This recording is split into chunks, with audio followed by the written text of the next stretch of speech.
What lies ahead for America? What does the Bible have to say about it? What about our connection with Middle Eastern oil? Why don't we use our own domestic oil?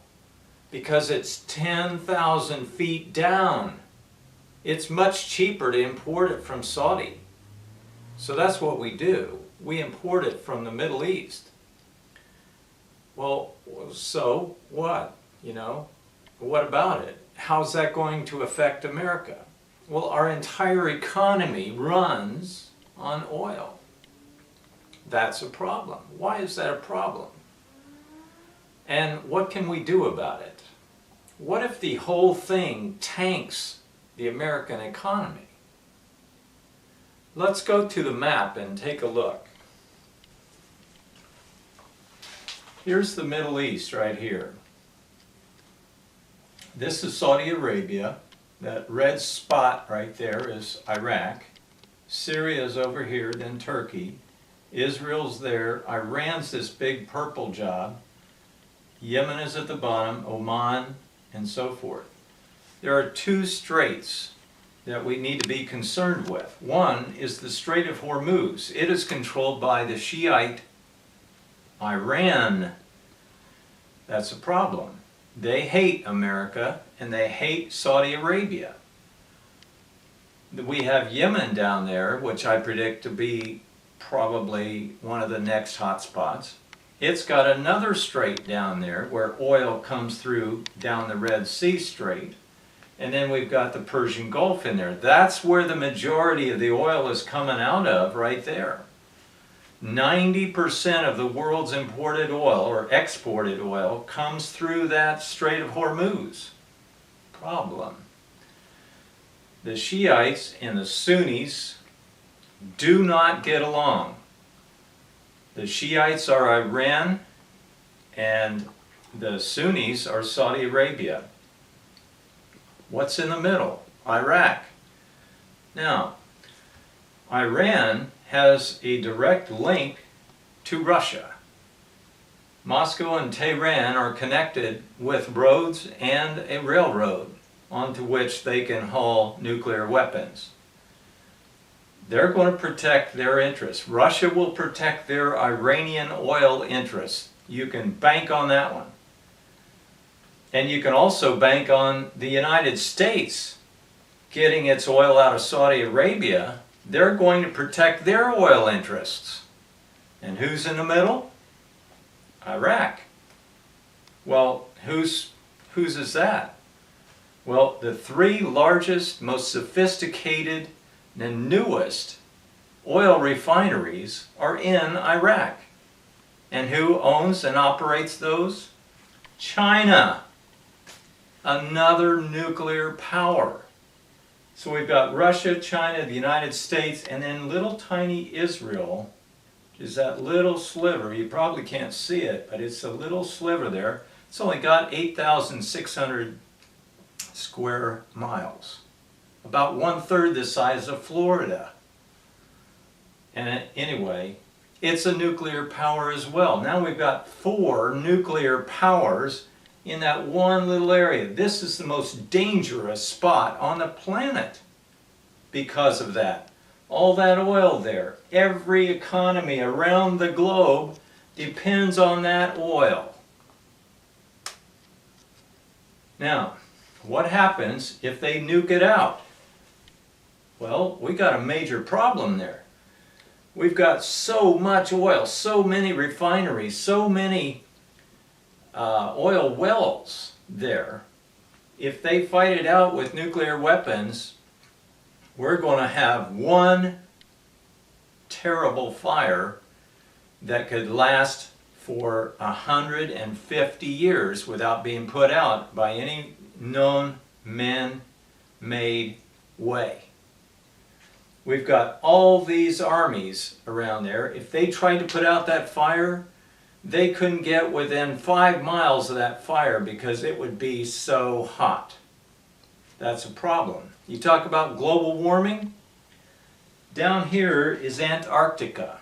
It has 5,550,000 square miles of ice. What happens if that melts? Well, the whole earth would be thrown out of balance and it would shake like crazy for months. Nobody's going to live through that. That's a problem. And what about the smoke?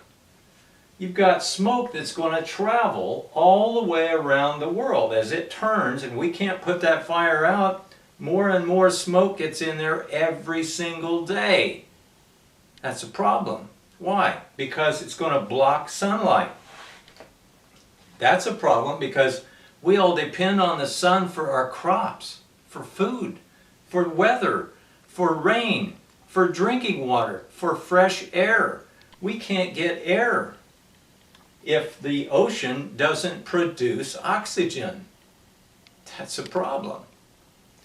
Now, am I predicting all this is going to happen? No.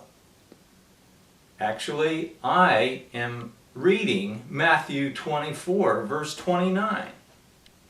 He says, and this is Jesus speaking, immediately after the tribulation of those days shall the sun be darkened, the moon shall not give her light, the stars shall fall from heaven, and the powers of the heavens will be shaken. Now, this is the key to prophecy. If you understand that one verse, Matthew 24, verse 29, if you understand that, you will understand every other prophecy in the Bible. Why? Because every other prophecy talks about that central point. Now, with the smoke blocking the sunlight, that's enough to kill all of mankind. He said, unless those days were shortened, there should no flesh be saved alive. Unless those days be shortened. Now, who's going to shorten it? The Creator Himself. Thank God we have a Creator who cares. He's heavily invested in the United States. No, in the whole world. He gave His life on the cross to save the world, to become its Savior. Look, if you're not alive physically, Jesus can't save you spiritually. You've got to be alive. You've got to be awake and alert in order for Him to save you. Jesus is the earth's creator. We are His children. He will save us. So, what's my point? How can we protect ourselves? How can we prepare for what's coming ahead? Number one, pray. Number two, get in a good Bible-based church and teach, if you can. Teach about Jesus and why He will become the Savior of the world. He will rescue the planet. He will get rid of the smoke, dissipate the heat out into space, restore the weather, restore the polar ice caps, settle the earth down, and reign from Jerusalem as King of Kings and Lord of Lords. This is a literal on-the-ground kingdom. Well, what's a kingdom? Well, it's a king ruling over subjects who live on territory under a set of laws and enjoying the goods and services provided by the king and his educational people. Those in his cabinet who go around from town to town and teach, who get on the internet and teach, who get on television and teach people how to have better, healthier lives. We need such a Savior to come to the earth. Otherwise, we're all history. So I hope you think about these things, and I hope you tune in to the next video that we're going to do in this series on America, your future. What lies ahead for America? Thanks for watching. Catch you on the flip side.